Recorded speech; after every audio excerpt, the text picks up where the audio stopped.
Chapter 1. Goals Worth Pursuing. Most of us stop short of our potential once our primary needs have been met. I used to wonder if financially successful people had anything in common, apart from being successful, of course. Doctors, lawyers, best-selling authors, professional athletes, actors, affluent business people. What do they have in common? I discovered, as I began interviewing them for various books and articles, that they generally have two things in common. First, they are very focused goal setters. And second, they give their money away to good causes. Causes for the benefit of others with far less. Of course, the media ignores most of their giving because good news is no news. The media is more interested in the hype over Donald Trump's latest sexual liaisons than the millions he has donated to the Boy Scouts. Bill Gates is more noted for his monopoly fight with the government than for the billions he has donated to education and African AIDS projects. Oprah Winfrey gets more press when she's being sued by the beef ranchers than for the programs she supports to aid single women and their children. It seems that unless a notable person like Mother Teresa or an Albert Schweitzer is willing to move to impoverished countries and spend their last 2 decades in service, we seldom hear about their meaningful goals. A goal bigger than yourself. I also discovered that along with goal setting, most financially successful people share another thing in common. They set goals bigger than themselves. They aren't motivated by goals that are strictly money orientated. Admittedly, it is entertaining to learn of how such and so were able to overcome incredible odds and end up becoming enormously rich. This is part of our culture. It's called the American dream, and there is nothing wrong with that. But the goals these highly successful people set for themselves usually involve meaningful endeavors that are not related to making money. Some of these people are interested in education, while others are passionate about the homeless problem or preserving our environment.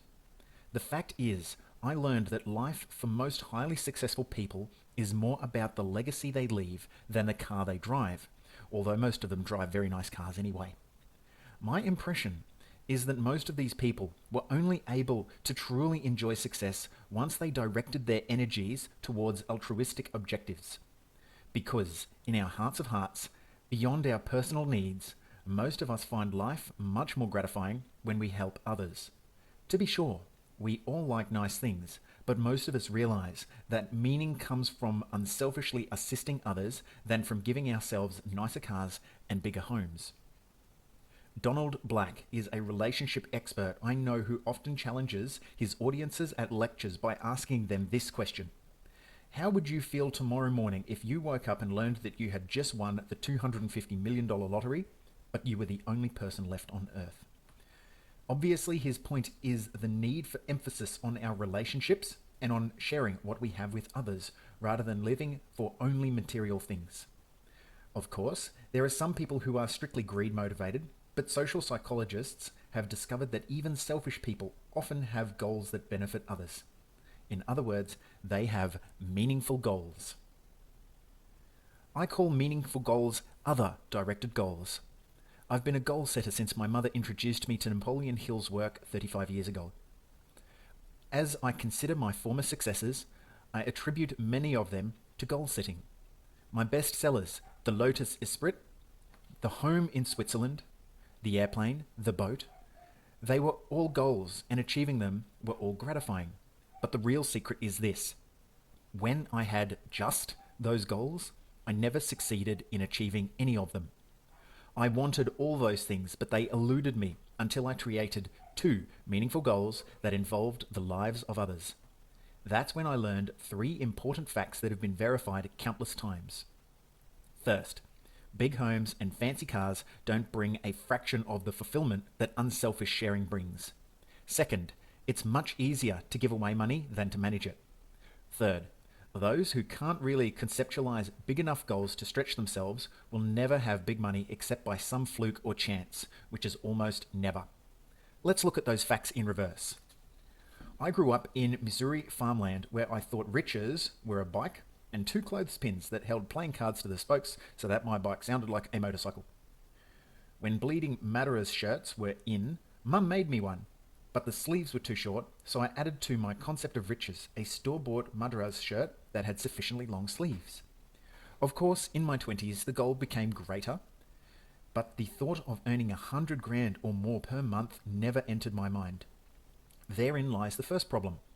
Most of us can never profit from the unlimited income potential of networking because our primary needs are met by an income of substantially less than $1 million a year. Personal goals involving material wealth are seldom very large. One of the most frequent questions I encountered at lectures was why so few people in my former organization earned as much as I did. Was it because I was better skilled, or was it because my business building system could not be duplicated? It was neither. The reason was that shortly before I became involved in network marketing, I created, for the first time in my life, a meaningful goal bigger than myself. My associates couldn't imagine such huge goals. I met a guy in Austin who had figured out a way to help poor people and prisoners escape alcoholism and drug addiction. That excited me. Addiction had become such a big business that only those with a good health plan or $25,000 was admitted into treatment. Yet a huge percentage of homeless people and felons are addicted and have no place to turn. Without the goal to fund that project, I could have quite easily stopped working when my income was $6 grand a month. Instead, I kept building until I was earning enough money to do some good. The first logical reason for creating a meaningful goal far beyond our own personal needs is that most of us will stop short of our potential once our primary needs have been met. The second reason will probably seem goofy, but it's accurate. Managing $30,000 or more a month is impossible unless you are a trained money manager. The reason so many people stop short of the big money in MLM is that they figure out quite rapidly that managing it is a nightmare. Big money attracts every con artist and carnival banker in America. 9 out of 10 big investment deals turn out to be scams. You soon learn that when you've got money, real estate is always in a seller's market when you buy and a buyer's market when you sell. Most upstarts and IPOs go under for inexplicable and unlucky reasons, especially the sure deals. Investment brokers have an uncanny way of investing your capital in deals that could have never failed, but did. In fact, if you're like me, you may even wind up tucking your money safely away in 100-year-old savings and loans that just happen to go under a month later. If you think Vegas is a gamble, wait until you spend a few months on Wall Street. Of course, brokers will tell you that your money is safe in America's grand old stock market, but let's use a little common sense. If stockbrokers are paid to make trades, whether you lose money or make a profit, and billionaire investment experts can win whether the market goes up or down, well, shucks folks, do you maybe suppose that novice investors like you and me might have an unfair disadvantage in the Wall Street game? Here's my point. Once your check gets to a certain amount, every idiot and crook in your immediate environment has a new idea. And Peter Frampton remarked recently, after being unable to account for the whereabouts of $74 million he had earned through the sale of his albums, "I'm not rich, but all my managers are." I don't care what anyone tells you. It is easier to give your money away than it is to try and save it. To be safe, you'll want to tuck away a few $100,000 in several banks, but if you're smart, you'll find out a meaningful way to give away most of your money. For God's sake, don't get sucked into tax-saving scams. Pay your taxes and pay them on time. People who screw the IRS go to jail. Get it? Finally, material possessions do not bring joy or fulfillment. Most people who have never experienced the problems of a gilded cage argue about that point. People tell me, "Gee, Yarnell, I'd like to experience that problem just once." That's because they haven't. In the final analysis, you will ultimately be just about as happy as you make your mind up to me, at whatever your income level. It will absolutely have nothing to do with money or things.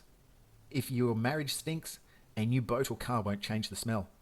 If you're drinking too much and you move to a bigger home, you'll simply have more rooms in which to be drunk. If your dad hates you and you give him a trip to Bermuda, he'll hate you from the island. If you aren't spending quality time with your children and you give them a new sports car, you'll never have any time with them. Nothing brings more fulfillment than creating and achieving meaningful goals who's designed to be unselfishly helpful in those who can't help themselves or those who truly need the help. The recognition, even if it is anonymous, is beyond your wildest dreams. So the purpose of this first chapter is to give you the master secret of the rich and famous: goals. And preferably help you set specific, meaningful goals. Sit down right now and create several meaningful goals. Write them out to look at, even if they seem a little far-fetched right now. The fact is, if you can't figure out some specific motives for earning $1 million or more a year, you never will. You simply won't summon the drive and the passion to fulfill the goal. Nearly everyone has some passion, some pet interest that can be of some benefit to others. Look around our world and pick something in which you can become passionate. Initially, you may just want to determine a dollar amount to stick in a special account for the specific purpose of eventually helping others. But don't wait long to identify specific goals. While it's virtually impossible to invest $30,000 a month intelligently, it's easy to give away that much anonymously. The more personally passionate you are, the better your goals will be. Trust me, do not move on to chapter 2 until you've spent some quality time in this meaningful goal exercise. If you ignore this step, the other concepts you're about to learn will be moot. It simply makes no sense to attempt to earn more money than you need, more money than you can manage, and more money that will make you happy. That's precisely why very few people ever make huge incomes in our industry. Unless you are pathologically greedy or just lucky, you must have meaningful goals, or you will never earn more than a few $1,000s a month, regardless how great your company or product may be. And even if you do, you'll eventually wind up depressed, disillusioned, and miserable when it becomes obvious that material wealth is all just a grand illusion. If you think that a goal bigger than yourself is merely the ramblings of a deluded former minister, think again.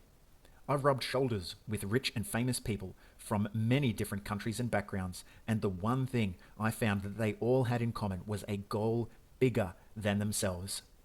Ted Turner inherited his dad's billboard company that automatically made him a millionaire, but that was not enough. Ted wanted to develop a global TV news system for the world, particularly for nations who could not get the news at all. And he wanted to use this money to improve the environment. He personally pledged to give $100 million a year to the United Nations for the next 10 years just for that purpose. As a multi-billionaire, of course, Ted can contribute in any way he wants. Bill Gates had it in his heart to improve the educational system. He's the richest man in the world and is doing what he can. George Soros was the man who made $1 billion overnight, literally, in the world stock trade. So he could help the former Eastern Bloc of countries develop business. His personal financial contributions and management have literally changed the lives of tens of thousands of people across Europe. Wendy's hamburger founder, Dave Thomas, was an orphan who wanted to find a way to help orphans. He's a multimillionaire and helps orphans. The list goes on and on. You must begin your best year in network marketing by deciding to give more than you could ever need to spend on yourself, or you'll never get what you're worth. Remember, meaningful goals are more meaningful than just money-orientated goals. To truly make big money, $1 million a year or more, you need the necessary passion, drive, and reason to make that type of money. That is the foundation upon which you are to build your future beyond your greatest expectations. Ignore these foundations and you'll only fall short. Summary. Many people come to network marketing think that this is a path to quick and easy riches. In fact, that is far from the truth. Network marketing, like any other business, requires a great deal of commitment and effort. But before you get started, it is important to define your goals. To truly earn big money, you must define goals worth pursuing, or what I call meaningful goals. Extraordinarily successful people have one significant thing in common. They achieve financial goals which enable them to achieve the goals they truly value, which is to help others. They pursue such causes as helping the poor, investing in AIDS research, creating a better educational system, improving the environment, and so on. I have introduced you to the idea that material wealth can never truly satisfy in the way that giving of yourself to others can. Most of us will stop short of our potential once our primary needs have been met. If you really do something meaningful, You need to look beyond your immediate material needs.